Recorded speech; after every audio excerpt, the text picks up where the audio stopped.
Shall we begin?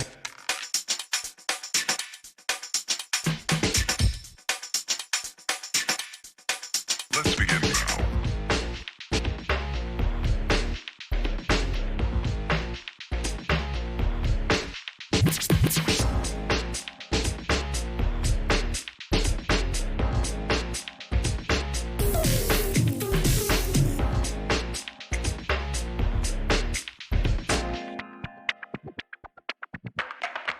Let's begin now.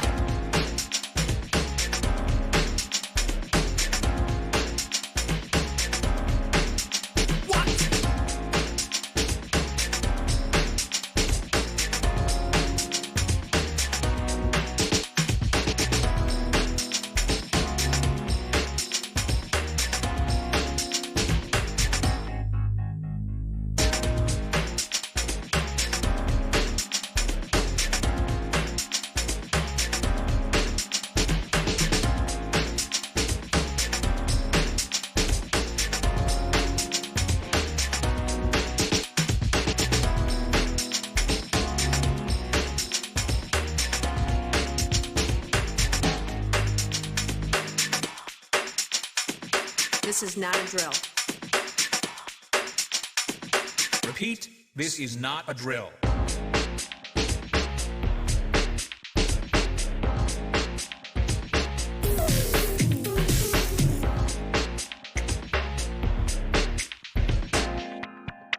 Is that all you got? Let's begin now.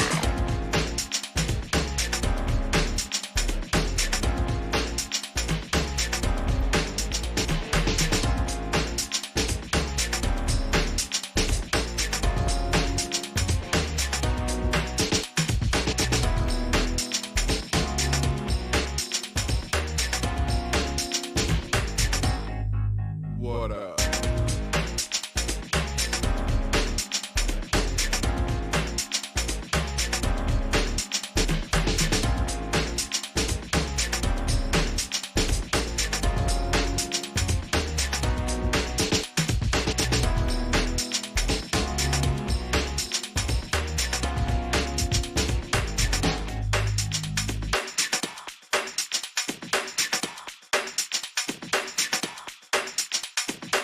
Oh, for sure.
my dreams. I walk free in the city streets. 2,500 days plus 50 weeks. Doing hard time for these WikiLeaks. Trying to bring the truth out, man, it only gets you heat. And then they gag you. You don't get to speak. And when you get the leak, they try to hit the leak. The masters of the masses, they want this shit to street. That's why my middle finger's up to these sick elites. Playing on the regular. You keep the messenger. Free speech is the freedom of press. Take your deepest, darkest secrets, never leave them unsaid. If I'm a thief, then I'm a thief for the people you dread. The people want the red, while the blue you keep them in bed. Seeking the sheep, keep them asleep, deceiving the weak. Keep seeking the leech till you cease, and I see your defeat. Until I'm deceased underneath a freeze a red sheet. Become a dead man, then I hit the switch and release. When Goldman Sachs is your creditor. You keep the messenger.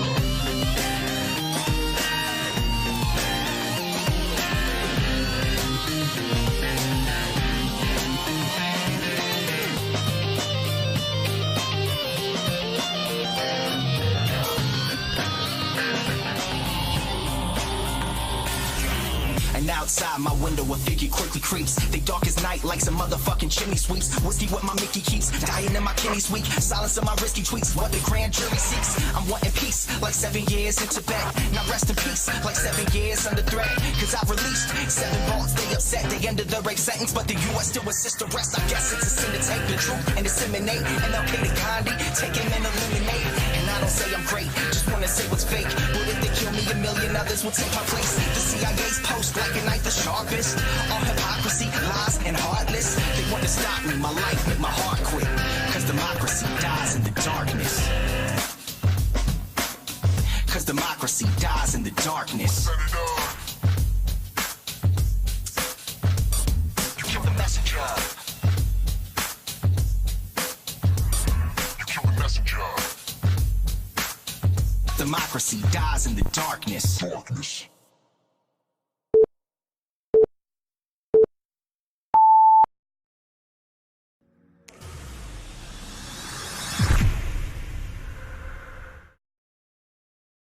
Hi everyone.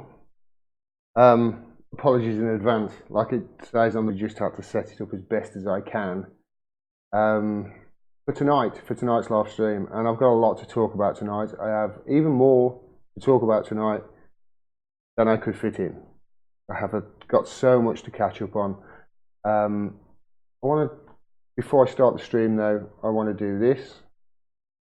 I wish this person, Chelsea Manning, a very happy birthday.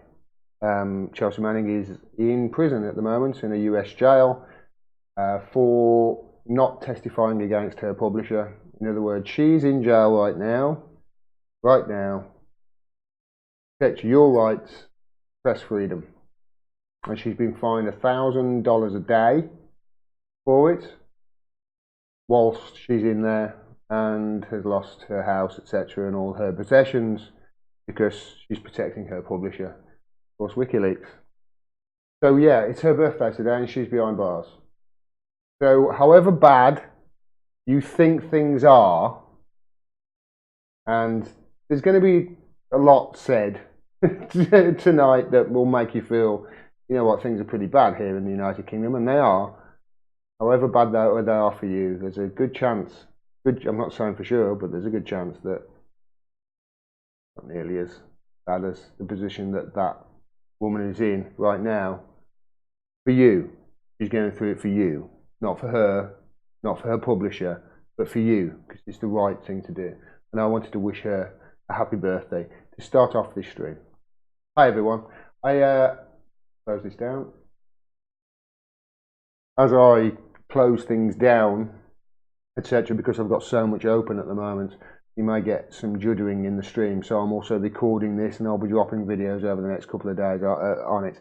Matthew Summers says politics is so grim right now. Right now, Brexit was not worth 5 more years of the Tories. I feel you, man. I really feel you. I just want to quickly, before I, give me a second, just before I start the stream tonight, I may get some juddering as I'm opening up.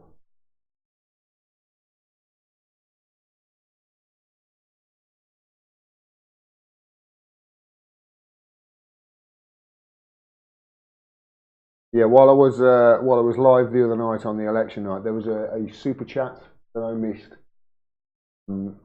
from Jay Atkinson, 85. Hi, Jay Atkinson, and he said much much similar to what you just said, Matthew. He said Brexit Party is actually. He was talking about the Brexit Party and Brexit, etc. He said the Brexit Party has actually split Tory vote in North East. Labour have then held these seats, except Blythe, by their fingernails. Blythe Valley was the Labour seat that had never been Tory in the history. I think 1950 it goes back to. It had never been Tory, and it went Tory in the election last week. That's a sad state of affairs. Sad state of affairs. 84 people watching. I can't see how many likes there is. How many likes is there? 10 likes. 84 people watching. 10 likes. Hit that like button, please, everybody. I'm going to be talking about that a little bit tonight. How hitting the like button really does help the stream. You're really helping us out just by hitting the like button.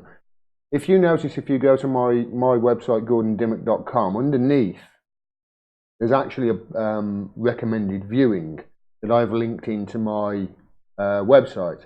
Not only do I make sure that I like the videos from independent media, not just independent media as well, but also make sure I like videos from RT as well and give them a boost. Basically anything that's worthy of a like, make sure you like it. And the reason I do that and stream it to my website, so you go to the recommended view and you can see all the likes that I've liked, you know, all the sort of the playlist of likes. But it also, you know, gives them a signal boost, because not everybody can spare, you know, £5 a month, whatever it is, to support us. Not everybody can spare us money monetarily. We understand that totally. But sharing our stuff and liking it and telling YouTube, look, these people are really good. Look at their algorithm. Look at the algorithm. Look at the likes to dislikes ratio. My likes to dislikes are off the charts, and I do not cater to my audience. You people know that, my regular listeners. I often say things that the bulk of my audience at one stage were very, very unhappy with. That went against the views of the bulk of my audience. But I did it because it was the right thing to do, and it was the truth. And you're about to see I was vindicated in doing that tonight. So just really like that stream. You know, we're right. The independent media people, we're right. Other people aren't. The people that are getting boosted. So we need to boost these people. And obviously a like and a share goes a long way. We'll talk about it a little bit. Probably to start off the stream, actually. I'll talk about it. Yeah, the studio and changing the studio around, etc.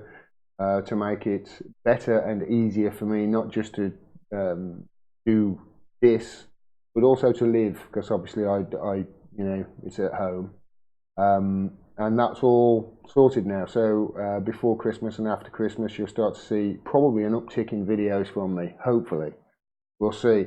I will say this: over the next week or so, I've got two things that I've got to do a lot of research on. One is a bit of a secret at the moment, but I'm sure you'll like it.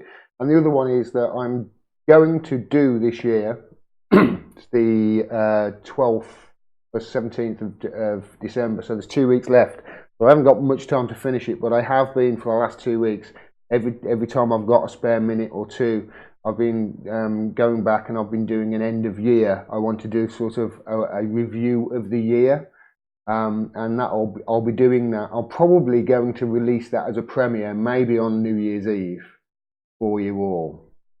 So if anybody's at home and what have you on New Year, then they can have that to watch for the new year and look back at how horrific the news that I've covered over the previous 12 months is. There's something else I'm going to be working on as well that I'll be talking about. So there'll be less videos up to Christmas, etc. Although there will be will be videos, but there are two things coming up that I'm working on.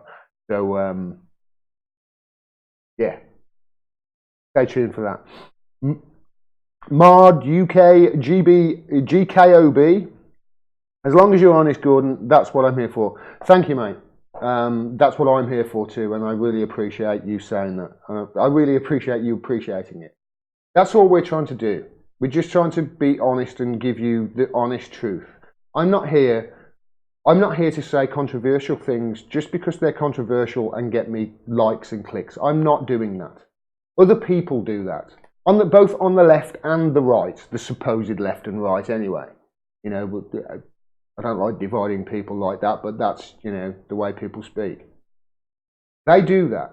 They do things for clicks. They do it for likes. They do it for exposure. They do it just to, you know, be controversial. Look at the Molo Yiannopoulos. Look at, you know, other people as well.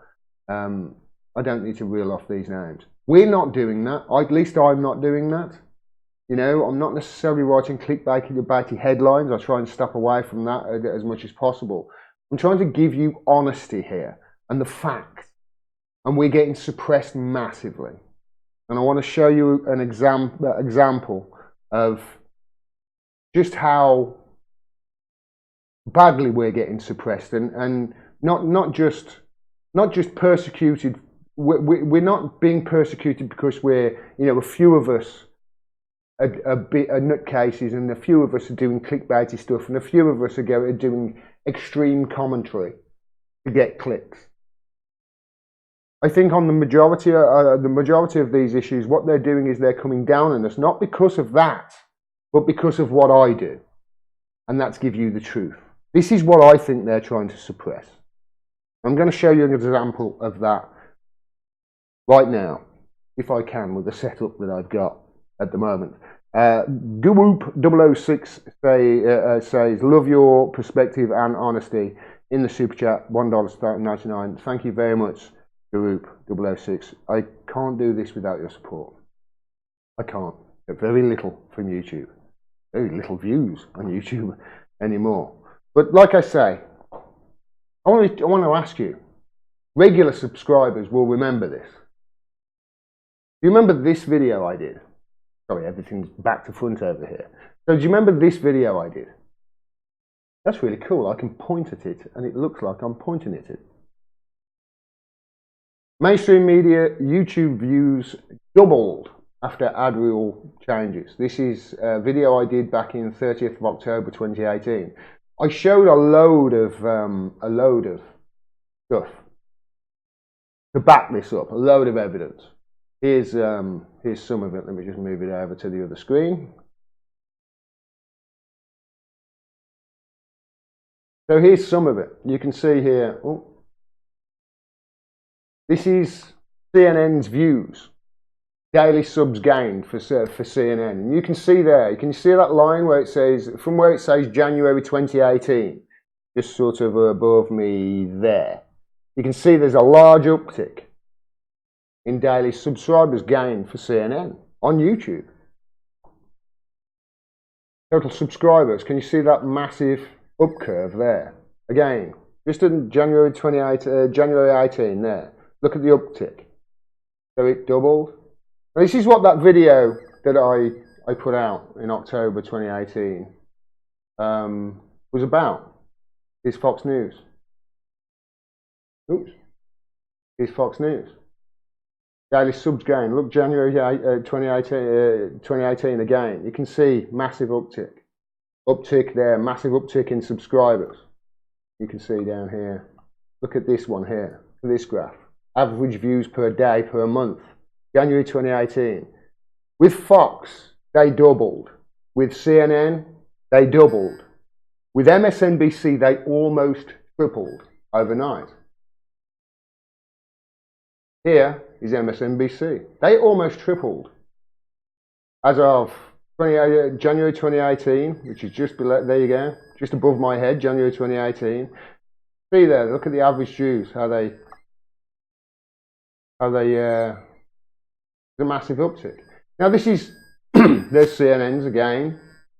It was a massive uptick in 2018. I went through it in that video that I did. So yeah, at the beginning of 2018, there was a big uptick in the views for CNN, MSNBC, and Fox News over in America. Now I haven't looked at it over here, but I'm suspecting it's going to be the same, and I will have to do that when I get a chance to do it. Fortunately, I didn't have a chance to do it for this video tonight. Like I say, I've been really busy, but just as an example, here's just as a reference rather, here's the views for secular talk. I did that in this video as well. You can see there's no massive uptick since January 2018. No massive uptick at all. But 2018, the big three, you know, the authoritative news. I mean, this is a guy who, I mean, supposedly is a centrist, Sargon of Akkad. He didn't see any upticks at all. He didn't see any massive increase in his YouTube viewers at the beginning of 2018. Here's Jimmy Dore. See, I mean, this is the most popular probably YouTuber in news and politics in this period. I mean, he's got massive bumps from his appearances on Joe Rogan and all the great work he does. But again, no massive uptick since January 2018. It was just the news site. Looked into that. I'm going to do it for the UK news as well, but I suspect it's going to be the same. But again, the reason I didn't do it with the UK is because I had no frame of reference other than myself, and I haven't been going long enough, you see what I mean, to be able to do the comparison that I can with Secular Talk and Jimmy Dore, etc. I dare say, when I look at the statistics, Channel 4, BBC, etc., they had the same increase as well. Now, I asked YouTube about this. I made a point of it. I made a point on that video asking you to ask YouTube about it as well, and many of you did. I wrote, I emailed, I tagged them on Twitter, and a lot of you did the same thing, and they ignored every question I asked. And, you know, I even got comments from people saying, you're a conspiracy theorist. You're a conspiracy theorist. Well, here's the thing.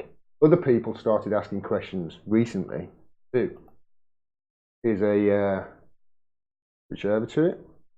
Here's a tab that I've got from the 7th of September. It's either the 7th of September or the 9th of July, depending on how they do, whether it's the UK or American.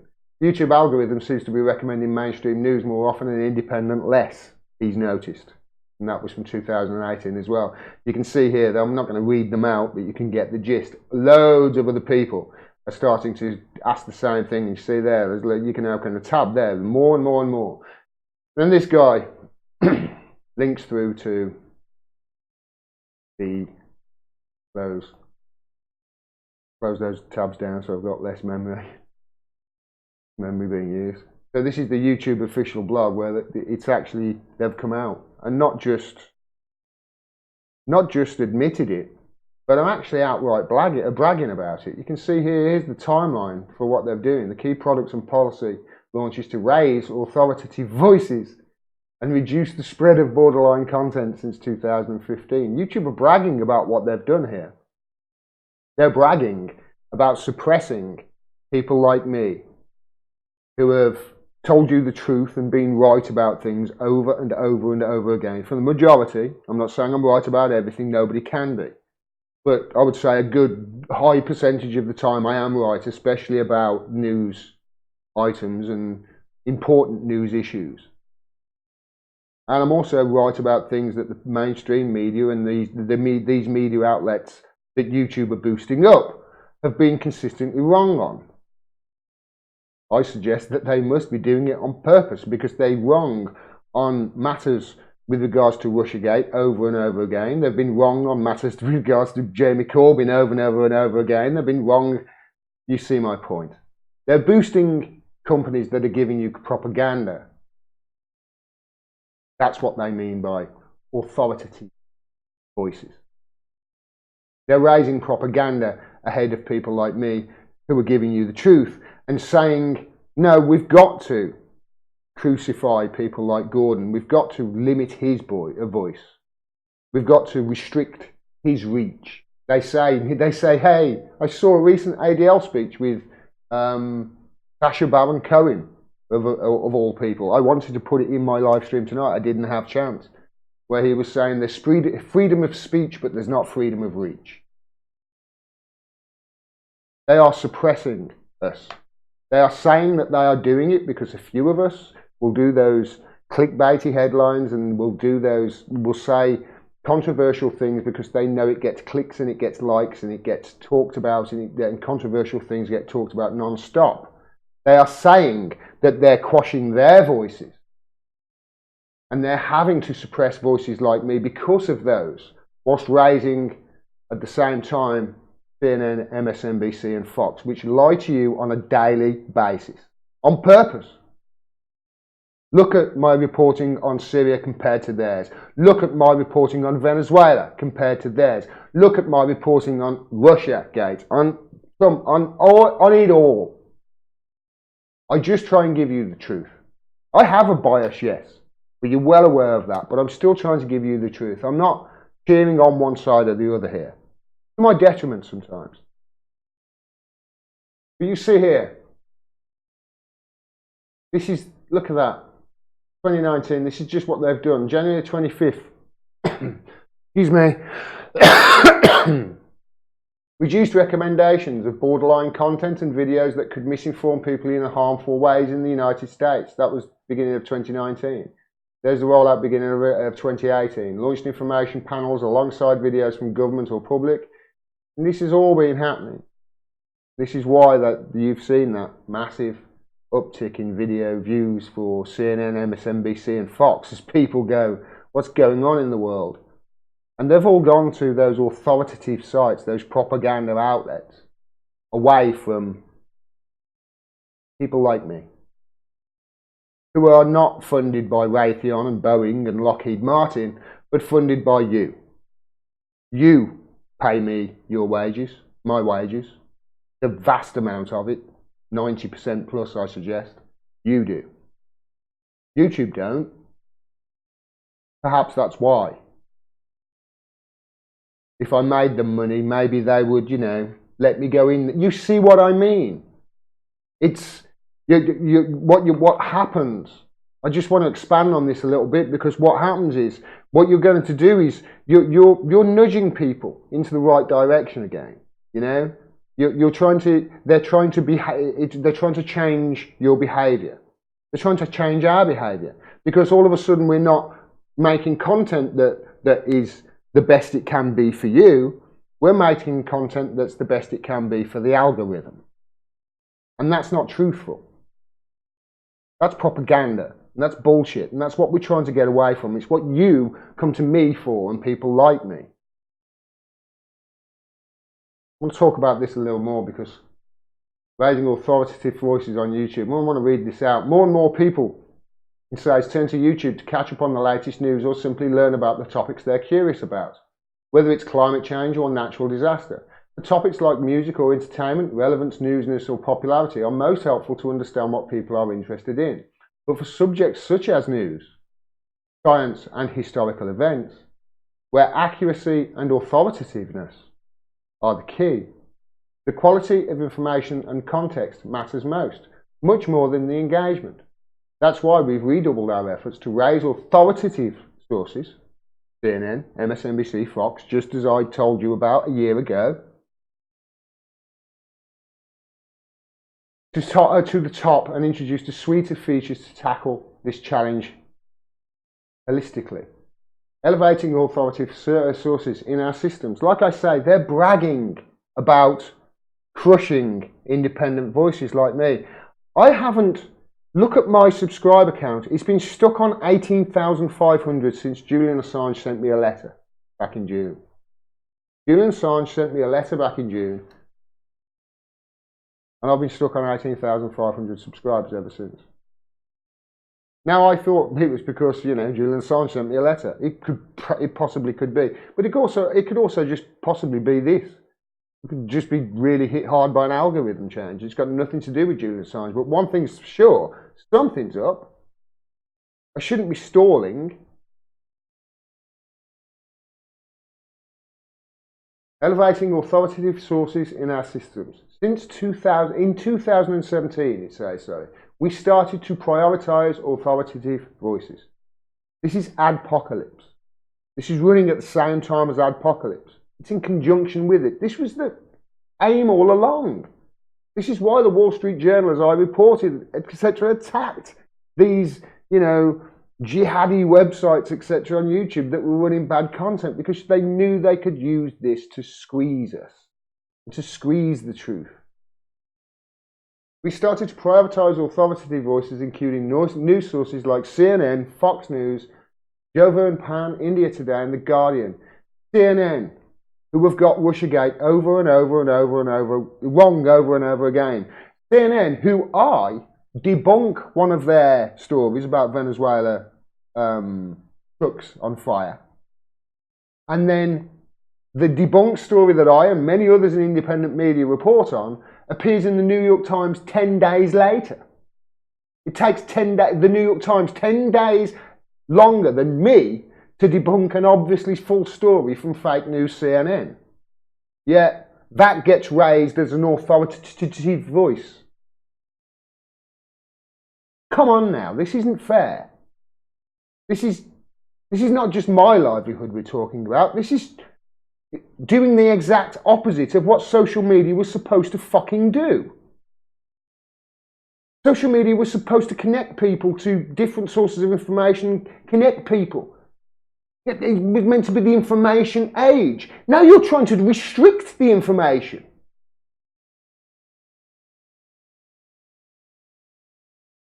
The Guardian, who publish false news, fake news, verified, honestly, fake news. They publish it about the Manafort meeting Assange in the embassy, and still to that day, it's up. Edited multiple times without any edit on it. Edited in stealth, they call it. Yet they elevate The Guardian,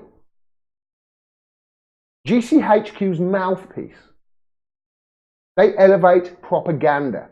That's what they're doing. It's not authoritative sources, it's propaganda.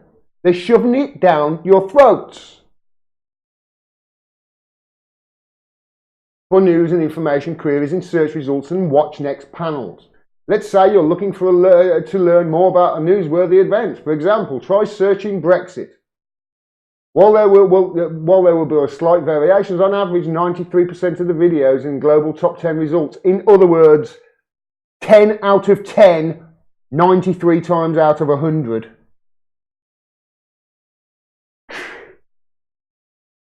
Come from, that's it, the way they fuck about with figures to make it seem less bad. 93% in the global, 93 times out of 100, 10 out of the 10 results, the ones that everybody click on, they'll all be propaganda. Don't worry guys, we got your back. Out of every 1,000 search results, 930 of them, propaganda. That's what we're going to shove down your throats. This is what YouTube is saying.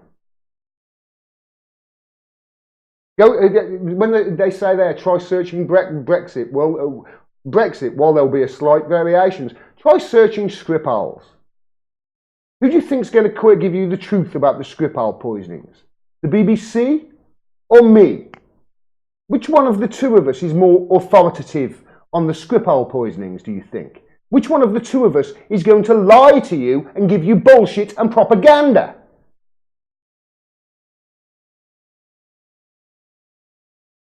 I digress. Authoritativeness, propaganda, is also important for evergreen topics prone to misinformation, lies, propaganda, such as videos about vaccines. In these cases, we aim to surface videos from experts like public health institutions. In search results, millions of search queries are getting this treatment today, and we're continually expanding to more topics and countries. Well, I just showed you, Jimmy Dore didn't get a bump in his search figures in January 2018, and he brings on experts all over the place. He's had Bill Binney, that's a 19-year or 39-year veteran of the NSA. The guy they call, basically, the guy who wrote the NSA playbook on encryption. Why didn't he get a boost? He makes CNN look silly with the experts he brings on. And he also does it on both sides as well. He had Rand Paul on. Why didn't he get a boost? I showed the Young Turks didn't get a boost either, although, you know, everybody knows they're not my favourite channel at all anymore. But they didn't get a boost in 2018 either. Goes to show, even though you play ball, you're still not quite part of the club. You know? This is finding out a lot quite recently.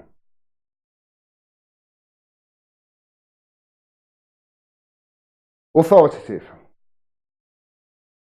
Propaganda. That's what it means. Independent media on YouTube, on social media, is getting squeezed like a boa constrictor at the moment with YouTube. You've just seen the timeline there I've showed you. That YouTube are bragging about now. Every month or every couple of weeks, every couple of months, the news gets squeezed a little bit tighter. In a couple of months, another algorithm tweak comes out and gets squeezed another little bit tighter. Squeeze, squeeze, squeeze, squeeze, squeeze. And that's what they're doing. They're going to squeeze us out of existence. We have to stop this. It's going to take all of us to do it.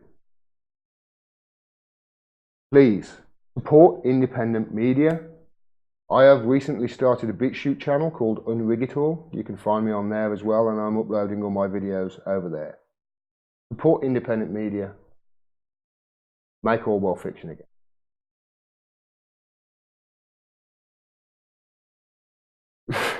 Have we got...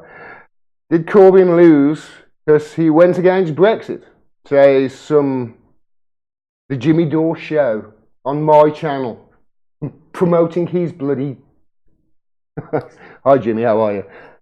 Did Corbyn lose because he went against Brexit? Yes. Yes, he did. It started at the beginning of 2019. I've documented it, and he went to dog shit about the end of 2017 and started basically caving into the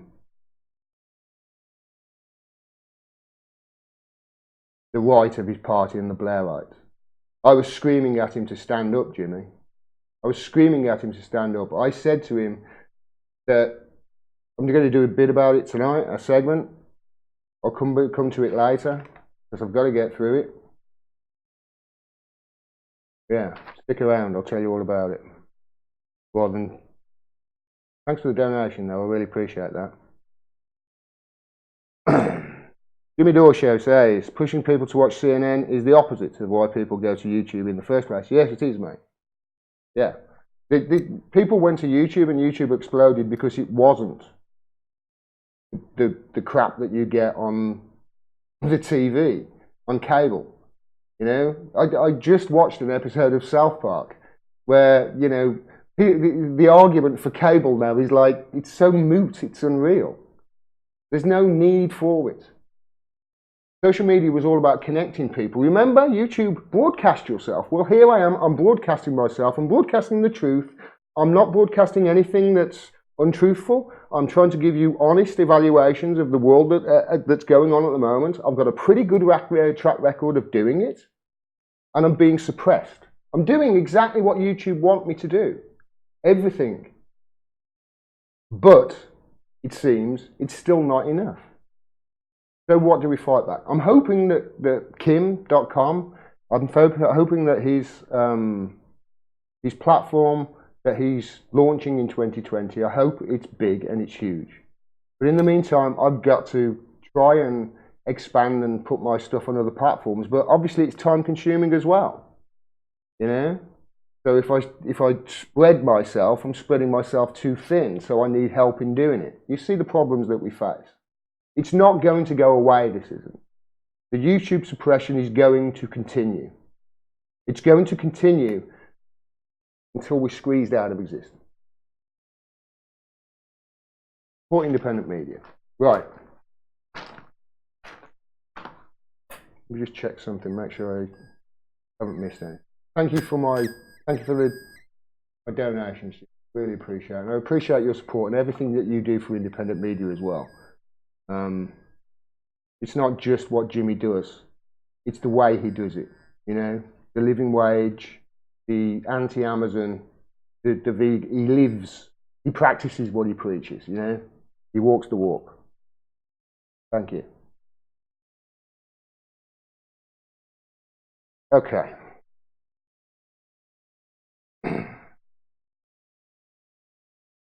So the next one in.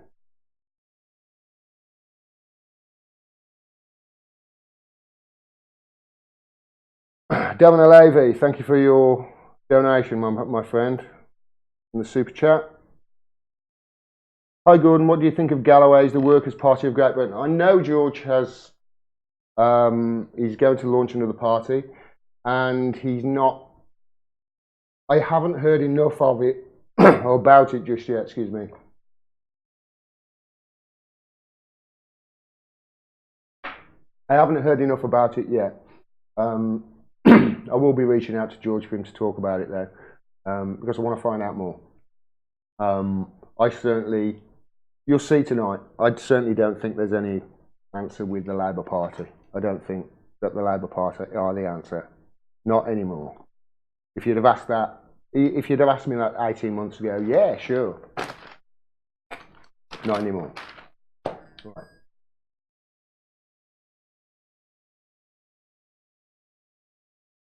Hi everyone. So I am a bit loud, that microphone is, isn't it?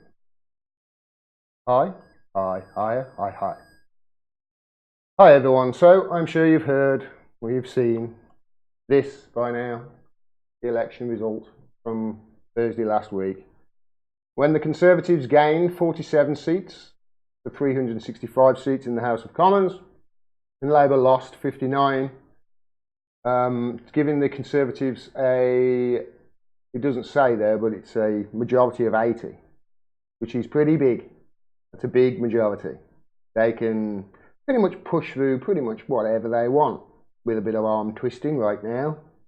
You think the last 9 years of a Tory party rule and Tory austerity has been crushing on the poor? Oh, you wait and see what is in store for you in the next 5 years. Okay, I need to say my piece, don't I? For almost a year now, I have been saying that I come from the Midlands. I know people in the Midlands and I know people in the North, and I know what makes them tick. I know the working class. I am the working class. I grew up on a council estate, 3-bedroom house with a house full of 9 people. We worked out the other day. It doesn't get more working class than me. For almost a year, I've been saying that Corbyn's policy on Brexit has lost him the North and the Midlands. And he started that policy shift back in January. Now, I know what the Labour Party members are going to say to me. They're going to say this was, he had to do it, it was chosen back at the September thing, in the September Labour Party conference. Well, here's the thing, he didn't stand up to it then either. He didn't tell you then that he thought one way or the other what we should do. He didn't stand up at all. And I've been saying his indecision and his indecisiveness on this, and his refusal to say one way or the other, and now, this year, his U-turn and actually pushing for a second referendum or no Brexit at all, is going to lose him the North and the Midlands. I took a lot of heat for criticising Jeremy Corbyn. I lost patrons as a result. But I did it because it was the truth. It was the truth, and it needed to be said. He was losing the North and the Midlands, and I could see him from a position of great strength at the turn of the year, losing that bit by bit by bit, to the point where it's eroded to that this last week. I want to show you something, just to prove my point. Many people know I come from Wolverhampton, and I live in one of those areas in the Midlands and North that voted for Brexit 2-1 to leave. Let me explain to you something. I come from Wolverhampton. I come from the Black Country. We were the manufacturing heart of the country. We had tool shops, and we had engineering firms, and we had wholesalers. I remember growing up, when I was from the age of 18 to 30, I worked at wholesalers selling building supplies and flanges and pipe. I worked in the oil and gas industry. Yes, I did, selling products to that industry. That was I had 2 businesses with my own in it. Failed miserably because I'm useless at business. Those jobs, they've all gone away. In my time on this planet, I've watched them all go. And it's the same all across the black country. It's the same in the north as well. We have been saying for decades, the working class have. You know, the M25, the motorway around London, just fill it with water, turn it into a moat, draw the drawbridge up, and create, you know, your own little country, London, and we'll just have the rest of it, shall we? Because you don't care about anything outside of it, seemingly. If you go to the north, these industries have gone now. All those jobs have gone to China, or they've gone to robotics or whatever. And they haven't gone to immigrants. Immigrants didn't steal your job. As Jimmy Dore will point out to you, they didn't steal your job. A capitalist took your job and gave it to an immigrant because he knew he can make him work for far less and far longer and inflict on his workers' rights far more than he can you. Why? Because he's in a much more desperate situation. That's what they capitalise on. That is capitalism. It's how it works. The person who screws the person the most, who makes the most money, he's the one who gets the most capital to get ahead.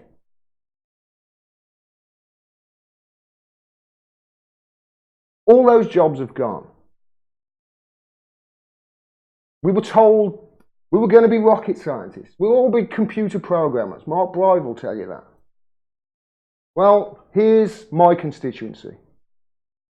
It's been Tory once in my lifetime for a nanosecond. And look at this swing from Tory to Labour. In the last election, you can see it just at my eye level here. Let me take my video away, my screen away. You can see it. You can see there at the bottom, Emma Reynolds at the 2017 election had a majority of 5,000. And there at the top, she lost by 4,000. That's a swing of 9,000 votes. That's a huge, massive swing. So yes, to answer Jimmy Dore earlier, it was because of Brexit. They threw them overboard. The working class then didn't vote for Brexit because they were stupid. They voted because they saw, you know what? All their jobs going, none coming, and seemingly their future's getting flushed down the drain. And these people are hurting, and they're real people like you and me with families and futures and feelings. And they're hurting, and they have been for a long time. And it got to the point where they will vote for anything just to say screw you to the establishment, and because what they want, it seems, they weren't going to get. And even though Boris Johnson has offered it to them, which I'll get to in a bit, he's not going to give it them. Not now he's got an 80 majority. He's going to push through the watery stuff, watery Brexit, in the slightest of hand deal he possibly can in a Theresa May-like way, and he'll get it done, and there'll be cheers, and we'll get Brexit, but it won't be Brexit. He'll give you what Theresa May gave you. But that doesn't mean that those people are stupid. Don't vote a shame. You know, get Brexit done worked. Because of a propaganda campaign especially. But as you can see there, that's why. Brexit, that's really why. We voted 2-1 to leave. Emma Reynolds, my MP, by the way, who lost. And by the way, Jane Stevenson, you'll be getting a letter from me in the new year asking you about Julian Assange. But Emma Reynolds, you know what she's been doing for the last 2 years? Campaigning for a second referendum in a constituency that voted leave 2-1. And she's also, I believe, had one kid. She might have had two in that time, and also campaigned and successfully campaigned to get speed cameras on the A454, which is outside her constituency office. That's Labour, people, and that's one of the people that lost. Some good ones lost as well, although they're not many, although some consider the best. But yeah, Corbyn lost because of Brexit. But it wasn't just Brexit that lost him. He broken his manifesto pledge, of course, by turning around and supporting another referendum. He broke his manifesto pledge in 2017, so he lost trust. You could say, hey, his manifesto was wonderful in 2019. Well, I will say, well, he broke his 2017 manifesto without actually being in power. So why should we believe his 2019 one? You know?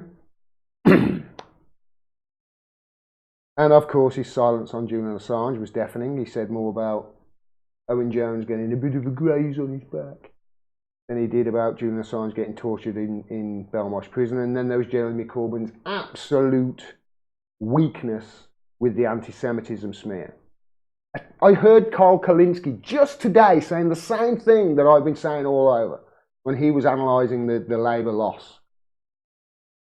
You hit an anti-Semitism smear head on. And Jeremy Corbyn's treatment of Chris Williamson was horrific. Like I say, I was one of his biggest supporters. But the thing I loved the most about Jeremy Corbyn was he was a politician who led with his values. And he was a politician that did what was... He led with his values. It sounds like Tom Perez. But he was a politician who... He did what was morally right and not was politically correct. And for the last year, he's been doing the politically... It's like he's been taking the path of least resistance. It wasn't good. So yeah, that's why Jeremy Corbyn lost. Now, as for why Bojo won, he gave people a choice. He said he was going to give people what what they want, which is Brexit, and that's why they voted for him. Now, personally, I have no confidence whatsoever he would give them what they want.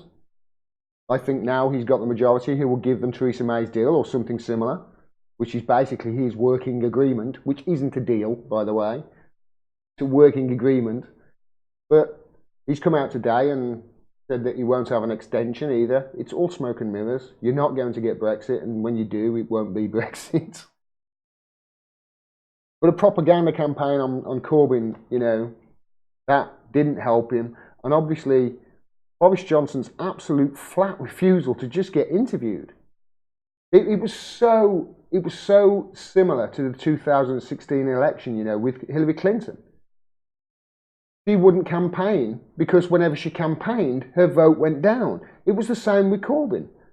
He didn't want to get interviewed. He refused interviews on the BBC with Andrew Marr. Andrew Neil, rather. Andrew Neil, the current editor of The Spectator, and Boris Johnson, the ex-editor of The Spectator.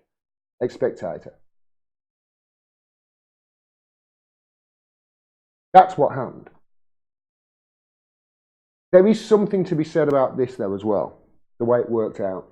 I'm not sure how many other people have spotted this, but I did. This election campaign was far shorter than the last one. I think by about 10 working days, by about 10 campaigning days, something like it was about 5 working days. It was almost a week. And I think that might have had a difference. Like I say, before on the election results night, I thought maybe the NHS scaremongering that Jeremy Corbyn did, I thought that might have hit home, probably because I was in such a bubble that week with the Dr. Bob Gill documentary that came out. And by the way, tonight the John Pilger one comes out, so yeah, make sure I'll be watching that one. They couldn't show it before the election because of parlay rules or some Purdue rules or something like that. So yeah, the propaganda campaign against Corbyn, his refusal to hit an anti-Semitism smear head on, crucified him, crushed him.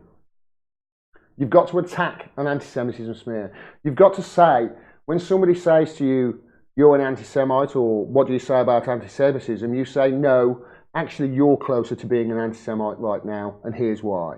Because by actually saying that I'm an anti-Semite because I am critical of Israel's right-wing's Likud foreign policy or their policy against Palestinian people, who, by the way, are Semites, we'll come back to that. What you're doing is you're conflating that criticism with the will of all Jews, and that is anti-Semitic. Actually, if you want to talk about the anti-Semitic treatment here, Palestinians are Semites, as I said.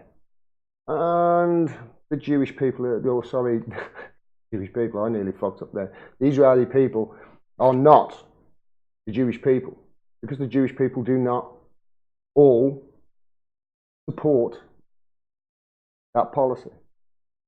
That policy which is, by definition, anti-Semitic.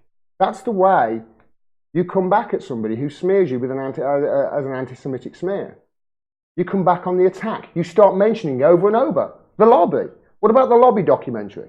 What about the lobby documentary? They let George Galloway go on Sky News once, for the first time in about 5 years. First time he was on there. What about the Joan Ryan documentary? Why aren't you showing it? Why aren't you showing the lobby? Why aren't you showing Israel's influence on our politics over here? Why aren't you showing the gastroturfing? Why aren't you showing it? If you do that, they back off. They will back off. Because all of a sudden, oh shit, they're letting the cat out of the bag. They're letting the public know that thing that we don't want them to know about. You see what I mean? This is the way you attack an anti-Semitic smear, anti-Semitism smear. You attack it, and that's what it is. They were trying to say that a lifelong anti-racist was racist. Some constituencies in that election, Blythe Valley being one of them, went Tory for the first time ever. 1950, that constituency's been around. I think it was 50, 1950. Never been Tory. These are mining towns, you know, in the northeast. These are towns that were destroyed by Thatcherism in the 80s, who voted Conservative just because the Conservatives might say, well, they said they will do what they wanted them to, and Labour, the party of the working class, chose not to do what the working class wanted them to. It's not all bad though. It's not all bad though, okay? Because I want to show you something. It's a bit depressing, isn't it? I want to show you something. Not all bad. Because just as I predicted, Jo Swinson lost her seat.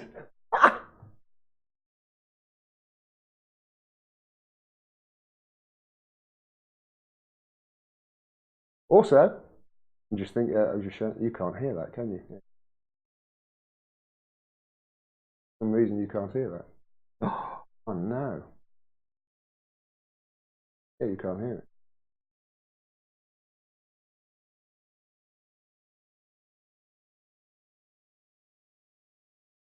Get round. Okay, I will cut this in the edit. Not only did Jo Swinson lose her seat, but that guy lost his seat as well. Tucker Amuna. He lost his seat. And here's the moment Anna Soubry lost her seat.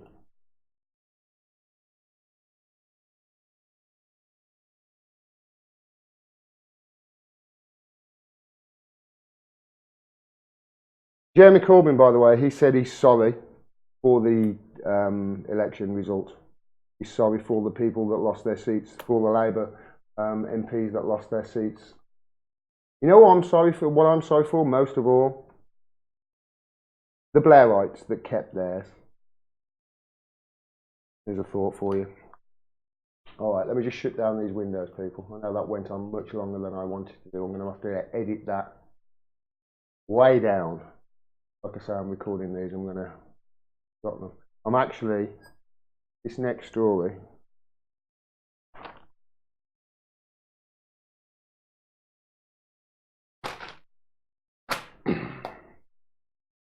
hey everyone, I don't do this very often, but an article was written by a guy called Ian Davis, and it was great, and I want to share it with you. He's on Twitter. He's called In This Together. I don't know of him. I know he's written for the 21st Century Wire and I think UK Column.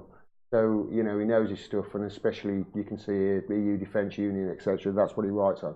But I want to read it to you, if you don't mind, and I'll cut it down in the video to the important bits. But it's important, this is. And the article is titled. We have a clear my throat.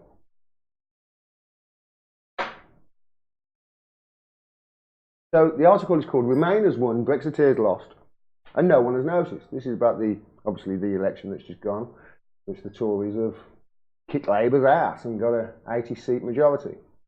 This morning the UK awoke to the news that Boris Johnson's Tory party had electorally destroyed Jeremy Corbyn's Labour Party. The talking media heads were spouting all their usual drivel about why Bojo won or Jezza lost. These explanations range from a rejection of Corbyn's alleged racist Marxism to the nation embracing Johnson's claimed Brexit opportunities, all of it sounding well informed and reasonable, and all of it complete tosh. I agree, totally. As a disinterested observer, as far as I'm concerned, it doesn't matter who you vote for, you always get the government, here. I suggest the reason that the election turned out the way it did are clear. You don't need a panel of experts to figure it out. In 2017, though they lost the election, there was a sizable swing towards Labour. 2 years later, that swing completely reversed to the Tories. The difference between the two was that 2017 Labour promised to honour the Brexit referendum result, but by yesterday's election, the policy had essentially changed to Remain. That's exactly what I've just been talking about. He's nailed it. That's why we lost Brexit. But, Labour lost the election, but as you're about to see, more complicated that. Remember, the title of this was Brexiteers Lost. You're about to find out why. Despite Labour Leave repeatedly warning the party hierarchy that a Remain policy was electoral suicide, especially in the Labour heartlands, the EU loyalty of the Blairite faction held sway, so Labour suffered a crushing defeat. The fact is, despite absurd claims from the die-hard People's Vote Remainers like Caroline Lucas, the Brexit mandate is pretty solid. Most people outside the Londonista cosmopolitan bubble want the UK to leave the EU. Yeah. For most of the reasons that I give you, that I echo Mark Blythe's statements on it, you know. We see the EU, or certainly I do, and people in the Midlands like me, see the EU as a neoliberal enterprise that is there to push Western European wages down to Eastern European levels so Europe can compete with the Chinese on a global basis. Mark Blythe says it much better than I do. But essentially that's the way we feel about it. You know, and there's obviously a lot of bigotry and racism and what have you that feeds into that as well, but that's education, you know, and the way people are brought up. Nobody's born racist. Knowing that Labour wouldn't deliver, while no fans of the Tories, they had to elect the Bullingdon Club glitterati in the vain hope of leaving the EU. This has caused a huge gnashing of teeth from Labour supporters who point out that the NHS will be privatised, vital services underfunded, income inequality will continue to rise, social mobility decline, child poverty will grow to regression, taxation will punish the most vulnerable, all of which is true, I think. All of which they'll do. They're absolutely right, he goes on to say. The nation have just been forced into giving the Tories 5 more years to do what they always do. They will enrich themselves and their cronies at everyone else's expense. And I would add there, and also, they'll have an 80-seat majority. Do you think there's 80 people, 80 Tories with, you know, moral standing who will stand up if they think something is wrong, even if it means losing their seat? Over 80? I digress. The other apparent reason that people rejected Corbyn is that the mainstream media, intelligence agencies and his own parliamentary party have waged an incessant war of attrition against him from the moment he was elected. They have thrown everything at him in the hope that something would stick. Enough did, and regardless of the absurdity of the allegations, many were bamboozled into believing it, yeah. From the BBC photoshopping pictures of Corbyn wearing a Russian hat outside the Kremlin, who can forget that, to evidence-free fake investigations into totally baseless anti-Semitism allegations, the mainstream media, only ably assisted by snarling PLP detractors and intelligence service experts like Richard Dearlove, have done everything they possibly could to annihilate Labour's electoral chances. Yesterday they accomplished their mission. I have watched it. It has been systematic, the way they have done this. I don't think any of it was left to chance. I really don't. The more I look into it, the more I think. I mean, I've watched it unfold as closely as anybody. How they beat Corbyn. They beat him down. It's going to happen to Bernie in America. I'm going to tell you all about it later.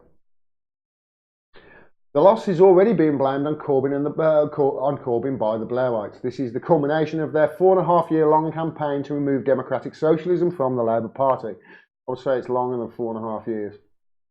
They've been trying to do it since 1979. Neoliberal corporatists like Blair, Campbell and Mandelson, using their power and wealthy connections, were instrumental in pushing Labour towards a losing Remain position, not losing. They were determined the Labour Party would return to a party of the establishment, and with Corbyn inevitably on his way out, they're hell-bent on achieving it.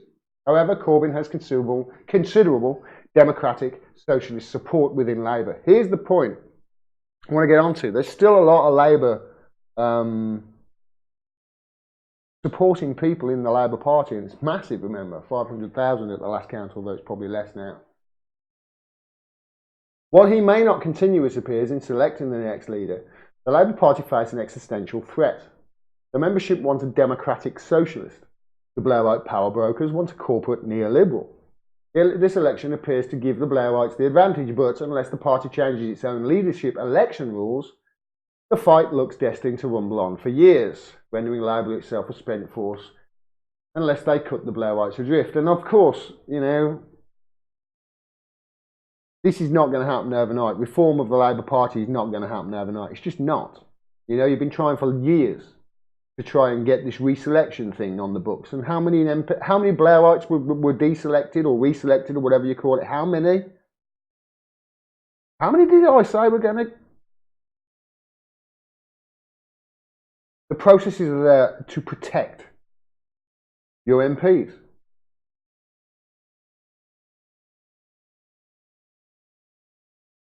Corbyn, a natural Lexiteer whose political career has been characterised by his opposition to the EU, strong anti-racist and anti-war campaigning, was trapped in an establishment pincer movement.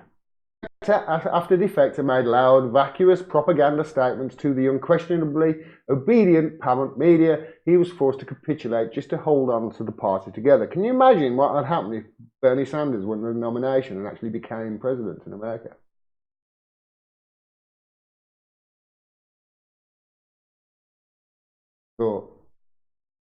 In hindsight, as implored by many, he would have probably fared better if he had stood at his ground, refuted the moronic anti-Semitism claims, and argued for a strong Lexit.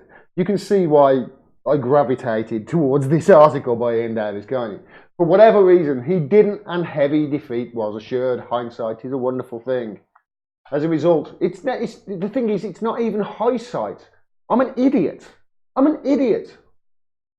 My studio is my front room of my council flat. I have had 2 failed businesses. 2.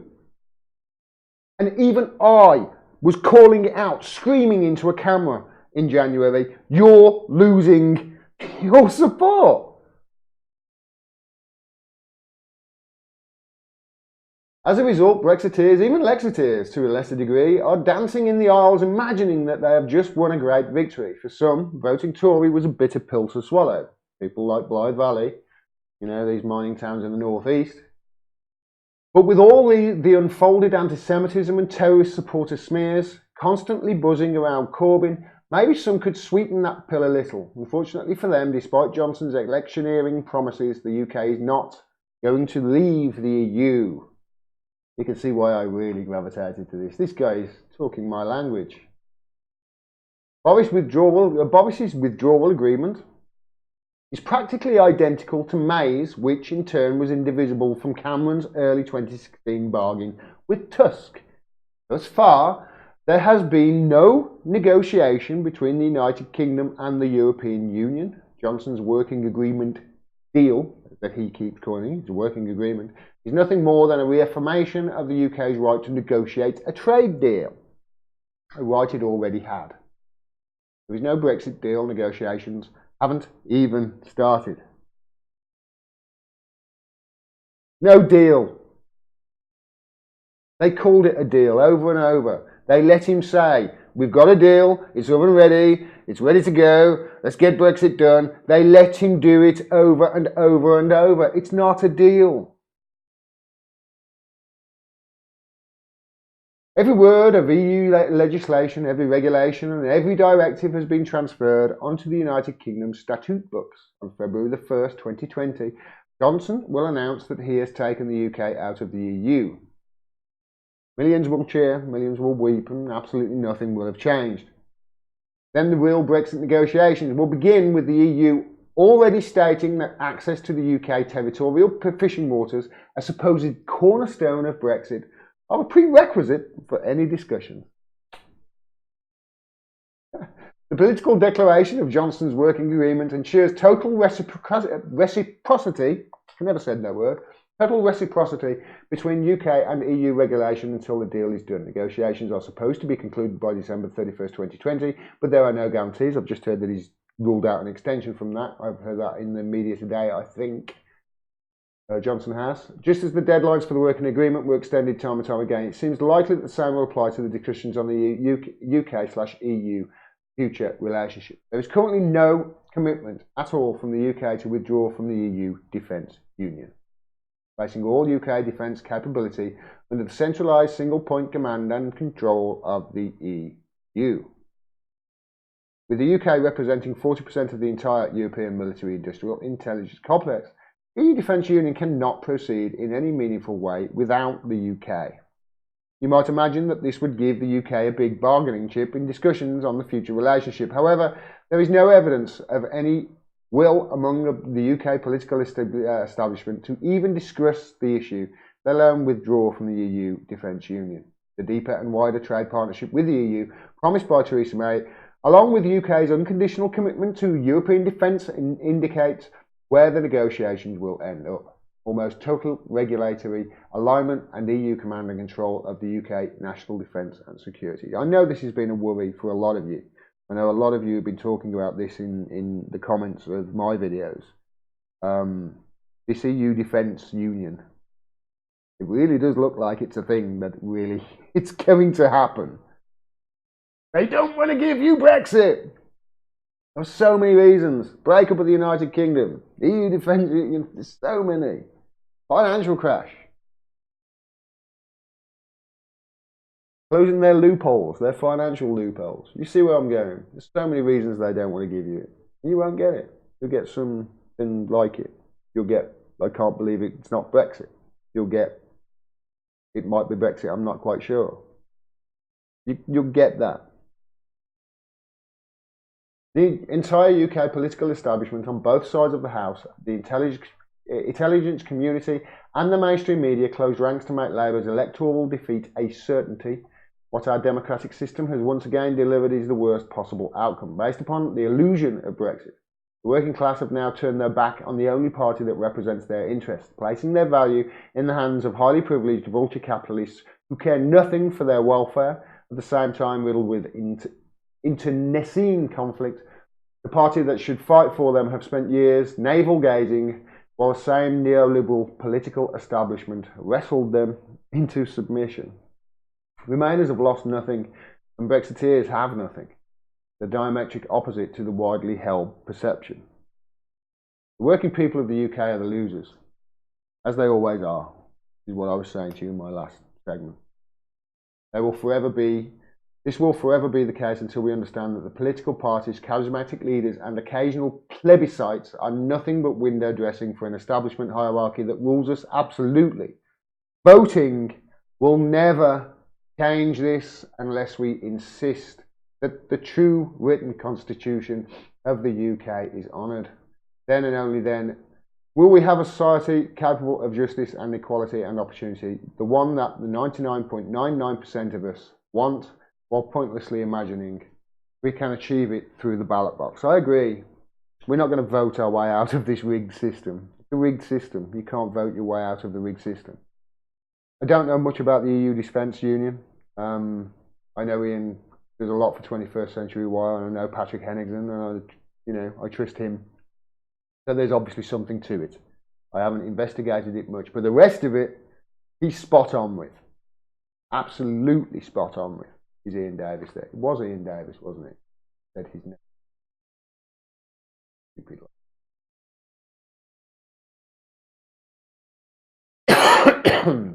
Yeah, Ian Davis. I remember a South Park episode in 2016, Hillary Clinton versus Donald Trump. You know, their version was a shit sandwich versus a giant douche. It looks like that's where we're headed. It really does. It looks like that's where we're headed. I certainly hope not.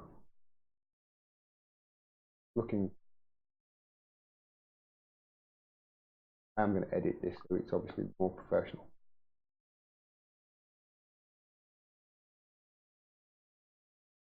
Boris Johnson now has an 80-seat majority.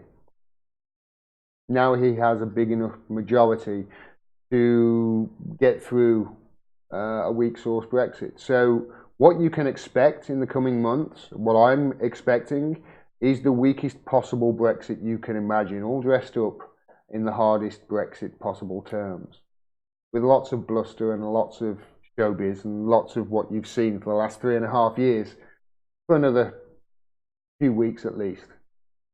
And then everybody will be going, ha, well, at least it's done now. We can all go to sleep again. Now he's got a big enough majority, he's going to ram through a deal like Theresa May's dead parrot that she couldn't get through Parliament. Now he will. Hear me now, quote me later. It was Brexiteers got lost. I agree with Ian Davis.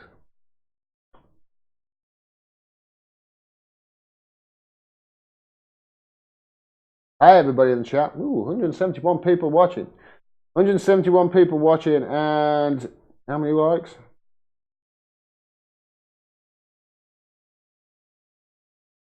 Yeah, 106, that's better. Come on, there's, what, 64 of you that haven't hit that like button. Really hit the like button, people. Hit the like, share. Like I've said earlier on in the stream, you might have missed it if you've just joined me. They're suppressing us. They are suppressing our voice. They say there's freedom of speech, but there's not freedom of reach. That's what they say. I heard Sacha Baron Cohen say it. I can't believe that douche. I really can't. The guy, his ADL speech, go and watch it. I'm going to do a video of it. He did a speech at the ADL. I can't believe him. The guy who has made a career out of doing and saying controversial things. He dressed up as a black man.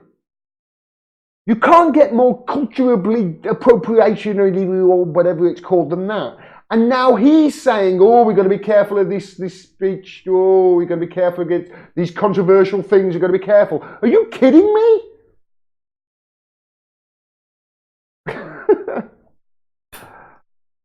Yeah, they're coming after us. And we're getting scrosed. So support independent media. Please hit that like button. Right, I need to get to... Hope you, yeah, I need to get to this because, hey everybody, I need to talk about your favourite politician, Jess Phillips, because she didn't lose her seat, Birmingham Yardley for Labour. Now she held on to it, although it was a reduced majority that she got, I think, and she was devastated that Jeremy Corbyn was going to lose. She did an interview with, well, on the night with Channel 4, Krishnan Guru Murthy, that is, and that is Catherine Cathbum. She's on Twitter. Got in a second now. Great. Funny. Jonathan Cook said, decide for yourself what emotion Jess Phillips really felt as it became clear the UK faced 5 more years of Boris Johnson. The guffaws of laughter when she thought she was off camera, or the I'm devastated line when she realised she was in fact on live TV. Take a look at this. This is quite amazing, really. I mean, I'm going to play it all out. I'll have to play it all out so you can hear it.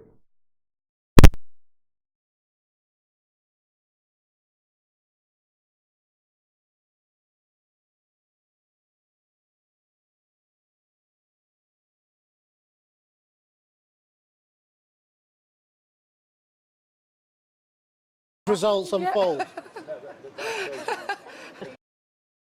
Good evening, Jess. How are you feeling as these results unfold? Can you hear me, Jess? For the it's Christian Guru Murphy here. I can hear you, sorry. Well, look, I mean, yeah.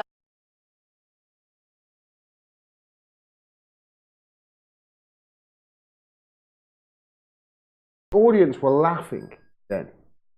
They laughed. Oh yeah, I can hear you now.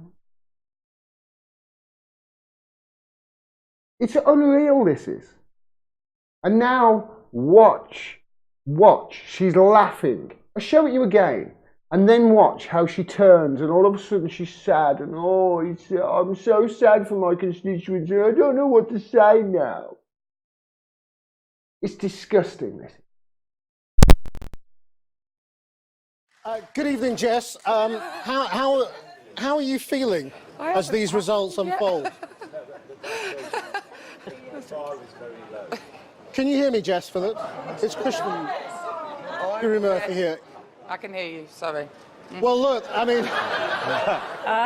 yeah, straight face. Actually, you don't have to have a straight face on this show. What are you thinking?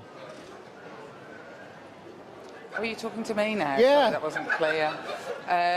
Sorry. I'm really tired. What I'm thinking is... It's just totally devastating, isn't it? It's totally devastating that all the people that I see every day... I'm not going to show any more of that. I don't want you to all throw things at your computer.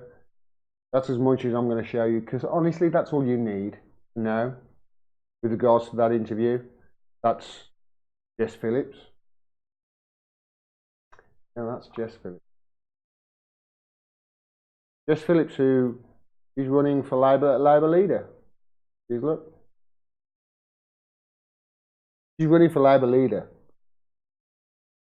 Jess Phillips, Keir Starmer, Emily Thornberry, Rachel Long Bailey, I think, and Angela Rayner. There's your choices. There's your leftists. 4 women and a guy. There's your working class.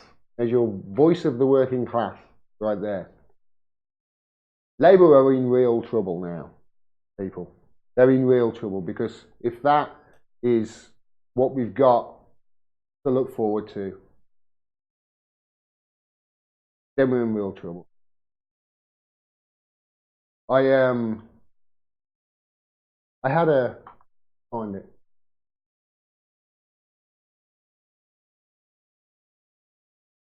I just messed up big time. History recently closed tab. I think I closed the wrong tab. Yes, I did.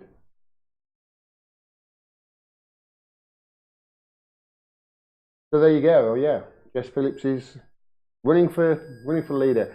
I noticed James Foster on Twitter said this: Labour has more members than all other parties combined because of Jeremy Corbyn, not despite him.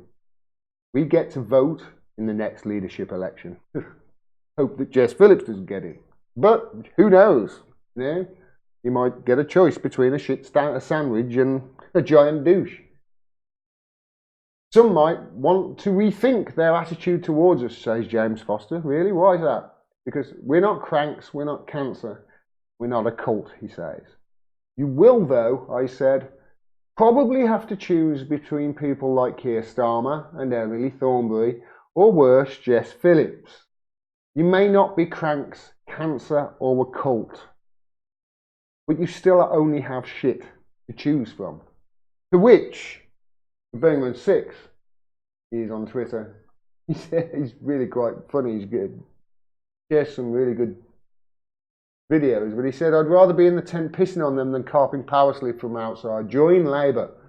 It's on the bonfire of Jess Phillips' vanity. Join Labour. Me.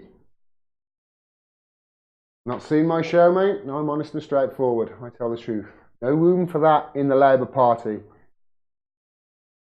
Basically, I would last about 5 minutes. That's the problem that Labour have got right now. We're going to end up with a choice between a shit sandwich and a giant douche. And what's worse is, I don't think it's by accident. Excuse me, people.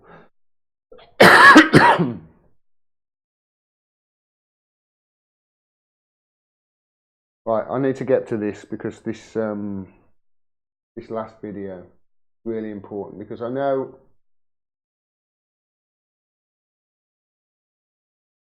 I'm going to have to play it all. Right, so now I want to turn to U.S. politics. Right, you can hear that, can't you? Right, so now I want to turn to U.S. politics. You have expressed sentiments of support for Bernie Sanders. What is treated in the media? There's actually It's a little bit quiet. Let me boost it.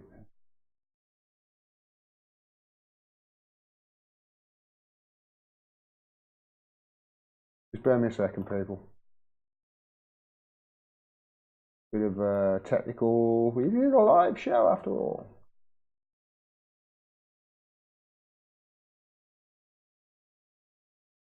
pretty obvious just from reading, but Better. it's a good study. Okay.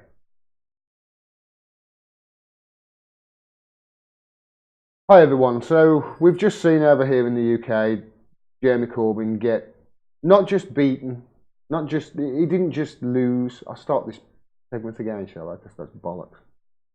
Hi everyone. So over in the UK, we've just seen Jeremy Corbyn get beaten, badly beaten by Boris Johnson and the Tories.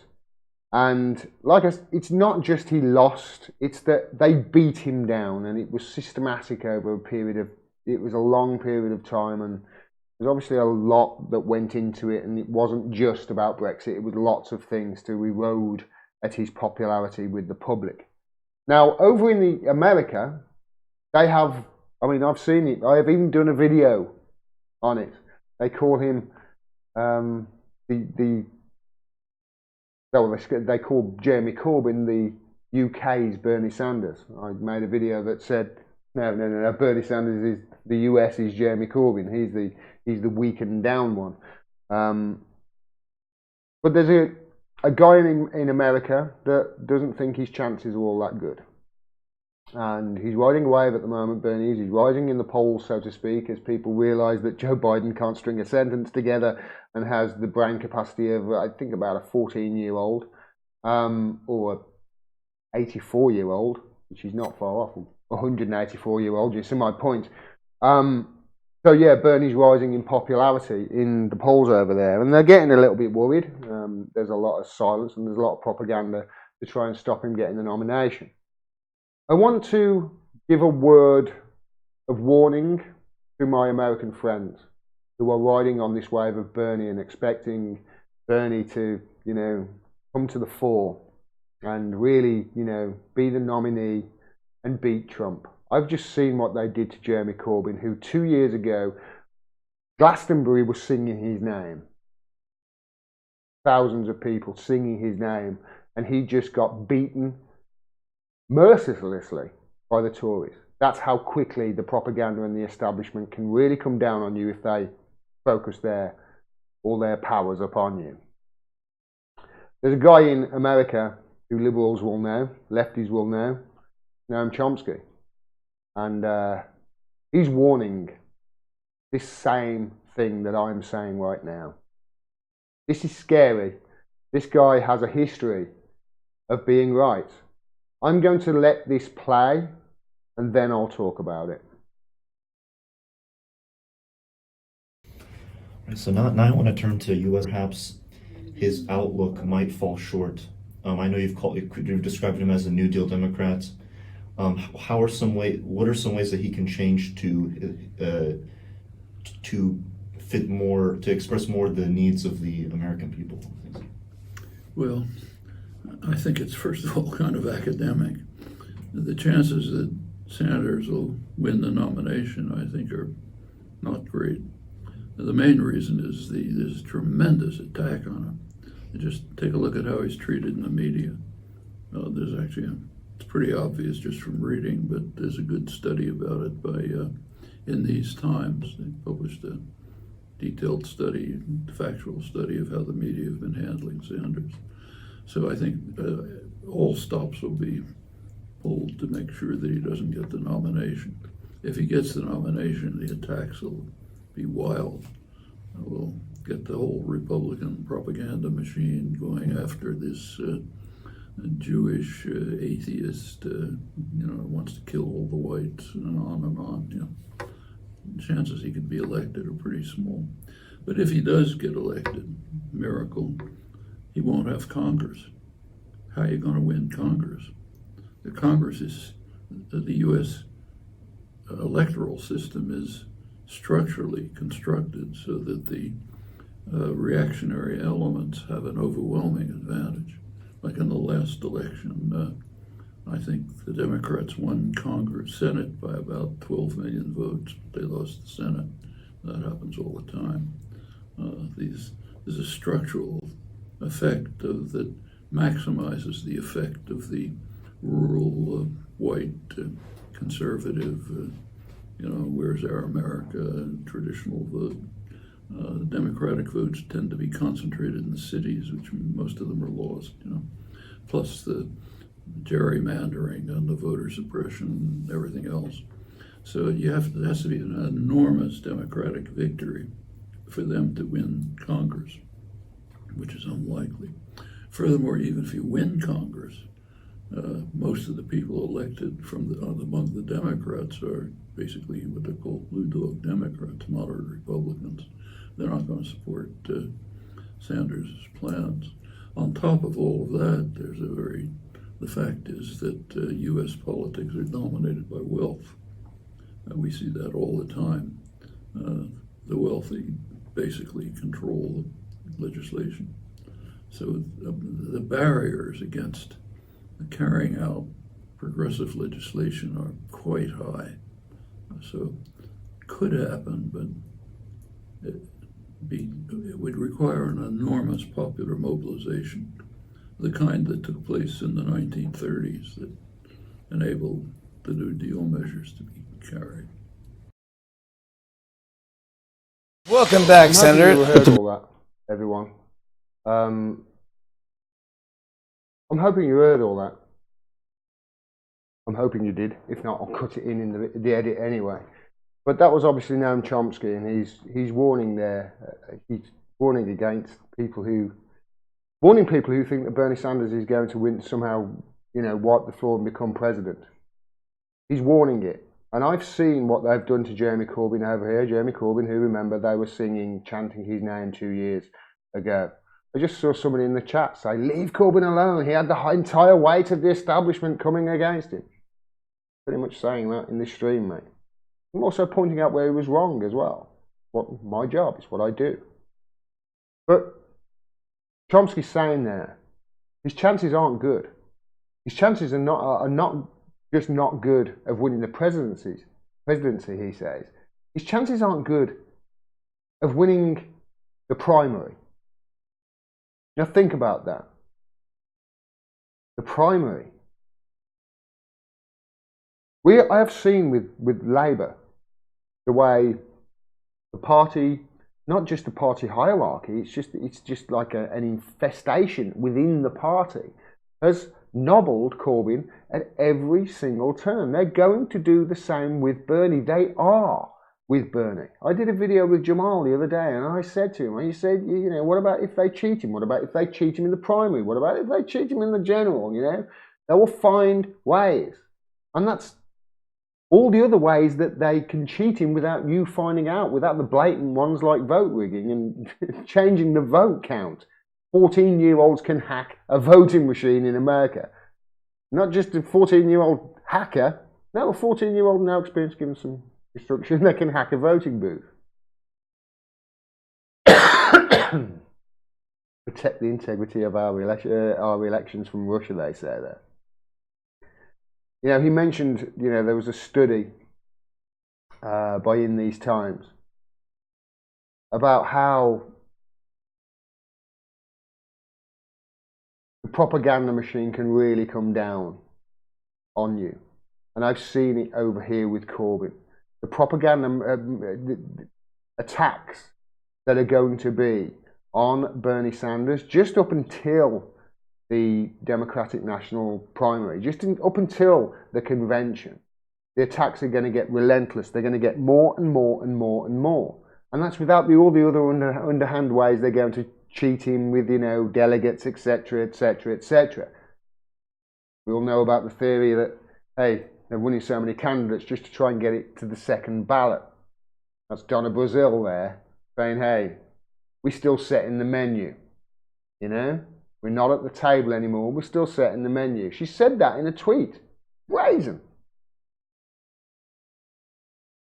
Even if he wins the nomination, and somehow wins the nomination, and I would not be surprised if he did, but I also wouldn't be surprised if he didn't, knowing how an establishment can really turn the screw, as they have done over here recently with Corbyn. It's going to get worse. If he wins, it'll get worse, and then the propaganda attacks will get wild on him, and they'll just keep repeating things over and over and over. I mean, at the moment, he's just got the MSNBC and CNN after him. Won't be long before Fox go after him as well, and then you got the right. You see where this is going. Like he said, Jewish atheist? He's atheist, really? Oh, let's get some evangelical Christians on there. Come on. What's the evangelical Christian think tank? What's their number? You can see where this is going. They're going to get worse, and it's going to be relentless. And trust me, the closer it gets to any election, be that Democratic convention, the primaries, or be the general, the presidential election, they're going to get worse and worse and worse and worse and worse. What you've seen right now is nothing compared to how, if what we've seen over here in the UK is anything to go by. And from what I've seen in my experience of the last 3 years of really looking at the news closely, there's a mirror there in what's going on. Something happens in the United States, they catch a cold, we start sneezing a week later. It really is like that. So his chances of winning the nomination are pretty small, according to Chomsky there. Can you imagine if he then had to go up against Trump? Okay, with Trump attacking him over and over and over about his part of the establishment, about this. What's the matter, Bernie? They cheated him. Oh, to get weak Bernie is going to come. What's he going to call him? What's his nickname going to be for Bernie going to be? You can imagine, he's a master at it, Trump is. I can't stand him, I really can't. But he's a master. What's his nickname for Bernie going to be? I haven't heard it yet. We've all heard Sleepy Joe, and look how Bernie treats him. My friend Joe. He'll point out, you're part of them. You're one of them. You're friends with these people. He'll attack him over that. Trump will. He'll make him look silly. He will turn him in knots. And I promise you, he will. And I'm going to give you examples of where Bernie is weak and how Bernie is going to attack him. Sorry, how Trump will attack him. I'm surprised that the other candidates, part of the DNC, said they can't attack him this way. Trump will. I'll get to it in a second. He needs to get cutthroat, Bernie does, with allegations, with smears. And I haven't seen him do it yet. What I've seen is capitulate. Just the same as Corbyn did. I see Corbyn take the path of least resistance and say, oh, no, we don't want to rock the boat. Hands-off approach as much as possible. Just the same as Bernie's doing now. Trump's going to nail him. What? They cheated you and you're still going, you can't, they're not even your party. You're not even a Democrat, he's going to say. You know he's going to bring it up. And he's going to do it over and over and over, and it's going to stick with some people. My friend Joe, remember, Bernie says, he's part of them. My friend Joe, I like Joe. He's going to hammer him over that. He's going to hammer him over his support of Russiagate. Because by then, if it does get to election time, trust me, the Russiagate fiasco is going to be more and more to the surface. I've been looking closely on how Barr and Durham are conducting their report into the origins of Russiagate. Remember, they've turned that into a criminal inquiry now.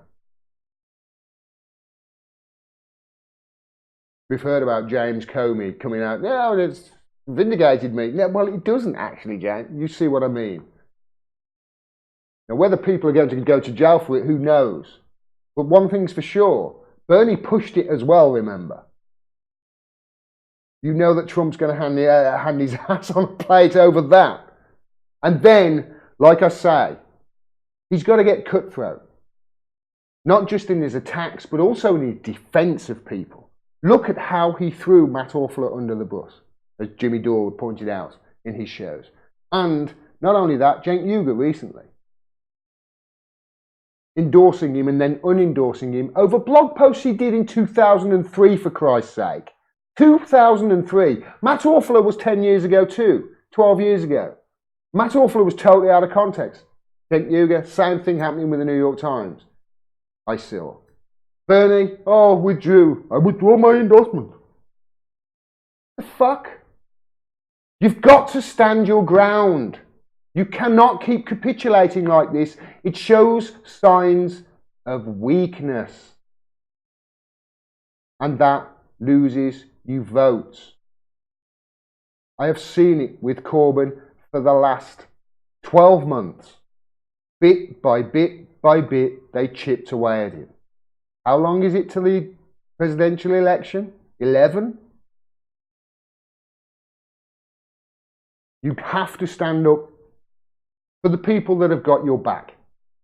Especially over shit that they did 16 years ago. Come on. Bernie, go and read Edward Snowden permanent record. Go and read it.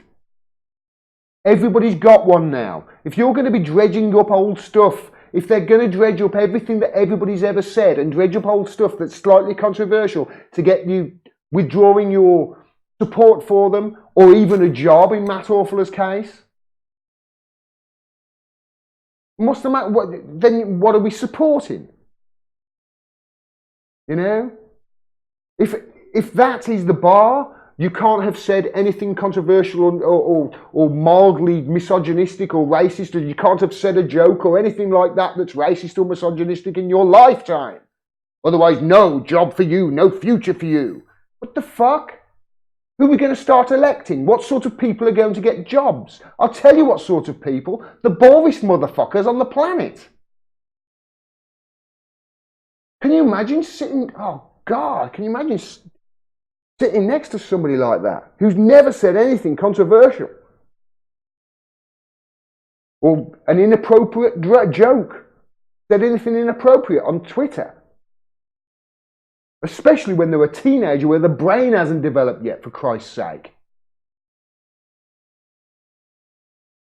He's going to lose support for it as well, Bernie, for this. He may be gaining support at the moment, and I'm sure he is. But remember, most people are not paying attention at all to the primary at this stage. Most are not. No matter what poll you see, ask them, did they ask the question, are you paying really much attention? Because I guarantee you 95% of them are going to go, no. Who's running? That's at the moment. They will get more interested as the election gets closer.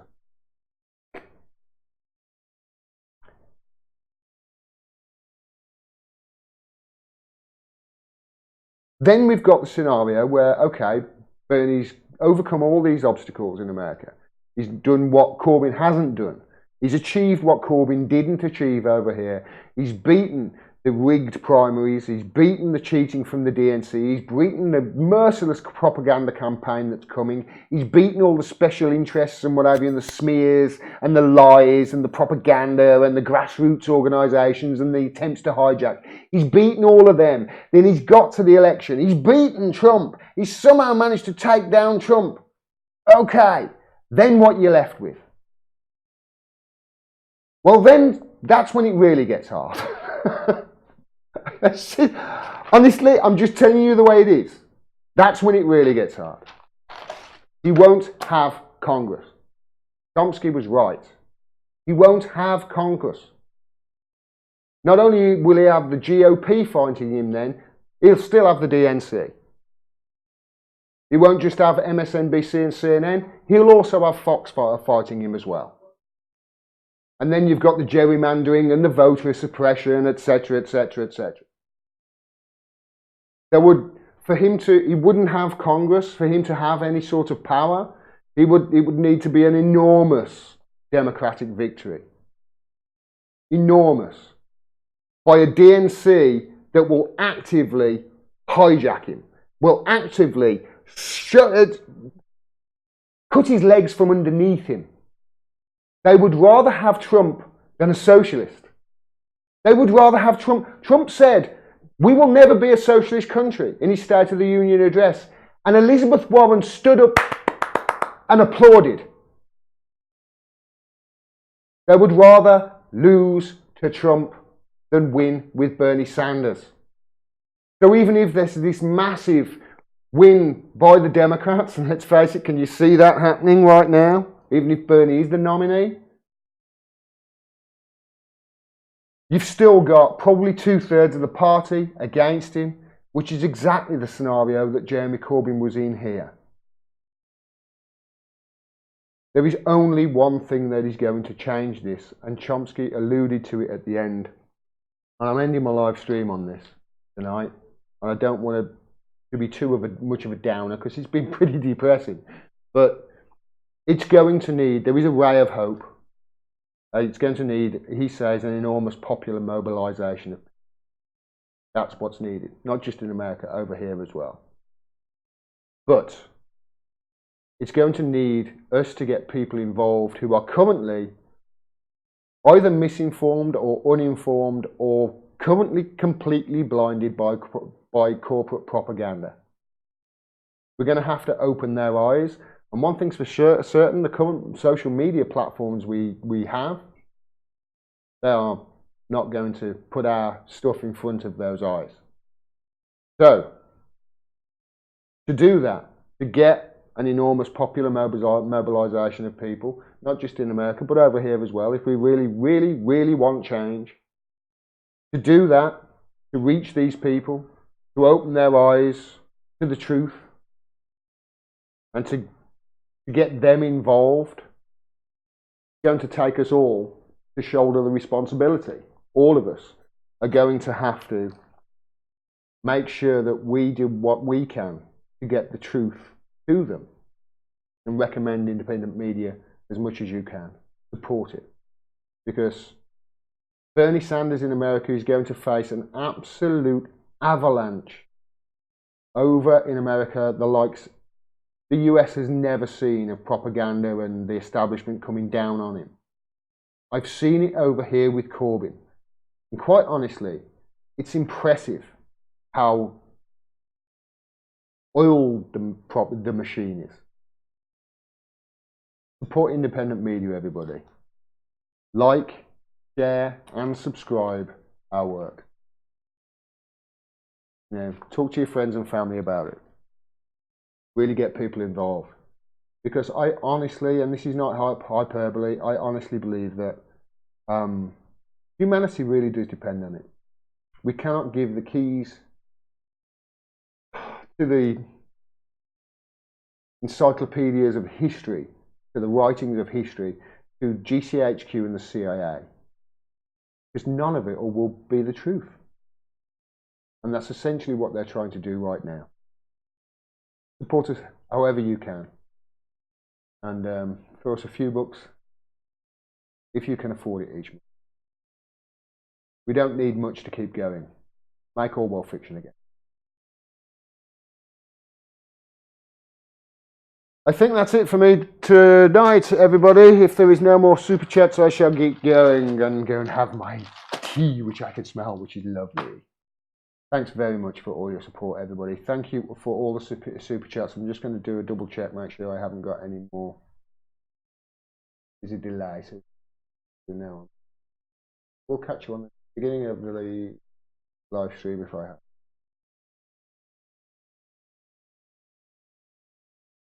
Thank you, Peace Power. Thank you, Muriel. Make sure I haven't missed it.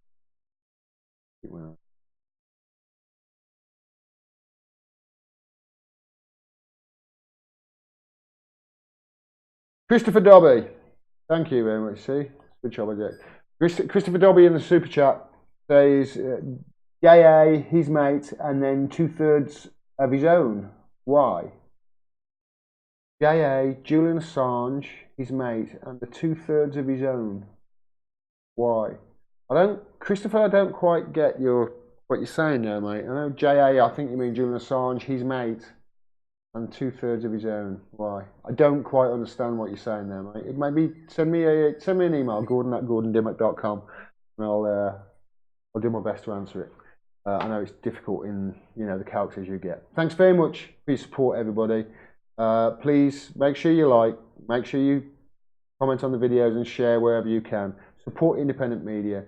We really need your support in these times because it's going to get worse for us and it's going to get worse for you. We need to fight back against it and we need a voice for people. We need people giving you the truth and doing the work on the ground. We do that. We do our best. Make Orwell fiction again.